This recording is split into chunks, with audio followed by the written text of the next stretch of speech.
Reliability Solutions presents Key Tips,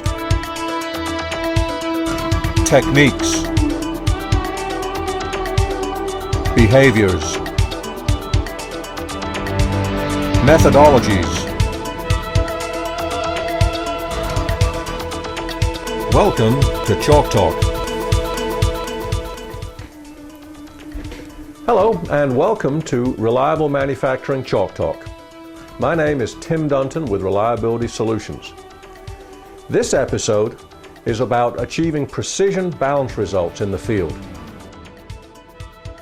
For a lot of our equipment, when rotors are in need of balancing, they are sent to a balancing machine and balanced to precision levels. With modern balancing technology available today, this is pretty easy to accomplish and is appropriate for some rotors that cannot be accessed in the field. But what about machines like this fan, where we still want to achieve a precision balance quality, such as an ISO G1.0 or API, but we do not want to remove the rotor and send it out?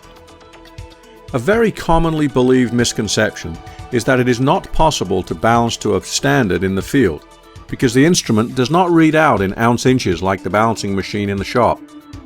So a lot of folks faced with this situation of not having a specific target are going to resort to the old faithful of just get the mils as low as you can, instead of balancing to a true measure of unbalance, which is of course a mass multiplied by a radius or ounce-inches.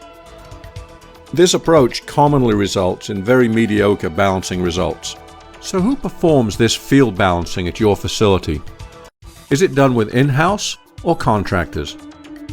Often, it falls on the shoulders of contractors because we are either too busy or don't think we have the skills in-house to be successful. Most modern data collectors, even the older models pictured here, have the capability to do two-plane balancing and all work very well. The advantage of developing and utilizing the skills in-house are of course access and availability. Sometimes the availability of a contractor and the time involved actually discourage us from even making the attempt. Another advantage is a little intangible, but there's a tremendous amount of personal satisfaction gained from balancing a machine and then reducing its vibration levels. It's a really big psychological shot in the arm for our technicians, who spend most of their time, it seems, detecting and conveying bad news. But what standards are going to be used? And what are your reporting and validation requirements? Again, a benefit of in-house balancing is that we really do get to control quality here. So what is unbalance? Simply put, unbalance is the situation when the center of geometry and the center of mass are no longer the same point. The greater the distance the center of gravity is from the center of geometry, the greater the amount of unbalance we have. Unbalance is measured by mass multiplied by a radius. And the only true way to compare the balance quality of rotor A and the balance quality of rotor B, or comparing rotor A to a standard, is to compare the unbalance measured in ounce-inches.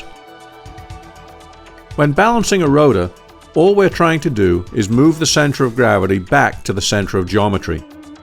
We accomplish this by adding correction weights at a specific radius opposite the existing heavy spot, or by removing the weight at the heavy spot itself. The first step in performing any field balance is to prove that the problem is actually unbalanced. The typical spectrum from a balance problem is a large peak at 1 times RPM, which is usually highest in the radial direction. However, it's crucial that we don't rely on spectrum alone for our analysis, as misalignment can often show exactly the same spectrum symptoms. Phase data should always be used to confirm our analysis. And it really shouldn't be too hard to accomplish this, as we will already have our phase gathering equipment with us, and will be needing to use the same data for balancing purposes.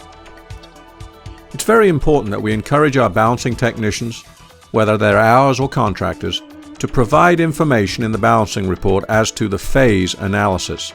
just to prove that the problem was unbalanced. There's been many cases where technicians will see a big peak at 1 times RPM and then attempt to balance the machine, only resulting in very mediocre results after a long expenditure of time. And then in the end we find the machine wasn't really out of balance, but it was misaligned. Phase analysis is the only way to prevent this frustrating experience. Thank you for watching this edition of Chalk Talk. Reliable manufacturing is effective organizations, precision maintenance, process excellence, and asset condition assessment. To get your reliable manufacturing roadmap, contact us now